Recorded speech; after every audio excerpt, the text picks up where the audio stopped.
আছে যা, দরকার নেই তোকে। হ্যাঁ আমারও দরকার নেই, তুইও যা। আমি কোথায় যাব? এটা আমারই বাড়ি, তুই ভাগ এখান থেকে। হ্যাঁ হ্যাঁ চলে যাচ্ছি, আর কোনোদিনও আসবো না এখানে। আসার দরকারও নেই। নিজেকে কি সেলিব্রিটি মনে করিস নাকি? তুই কি ভাবলি আমি তোকে ফোন করে করে রাখবো? পারলাম না, ভাগ এখান থেকে। না না, আমাকে কেন ফোন করবি? তোর তো এখন অনেক পীড়িতের বন্ধু আছে, ওদেরকে তো ফোন করবি তাই না?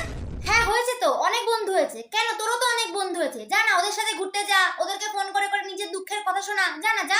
হ্যাঁ ভাই, ওদেরকেই ফোন করব। গেলাম, বাই। হ্যাঁ হ্যাঁ যা ভাই তুই। নিজেকে যে কি মনে করে আমি সেটাই বুঝতে পারি না। আশ্চর্য ব্যাপার, কোনো কারণ ছাড়া আমার উপরে চেঁচাবে। এ কি ভাই, আমি কেন শুনবো? দরকার নেই ওরকম একটা মেয়ের আমার সাথে কথা বলার, আমি এমনিই ভালো আছি। A few minutes later. Hello, কোথায়? বাড়ি ঢুকলাম সবে। ও চল মোমো খেয়ে আসি। এখন টাকা নেই আমার কাছে। আরে তোকে টাকা দিতে হবে না, আমি খাওয়াবো। তুই তোর বডিটা নিয়ে শুধু বেরো। ও ঠিক আছে, তাহলে 2 প্লেট খাবো। ঠিক আছে, রেডি হ, আসছি আমি। রাখ।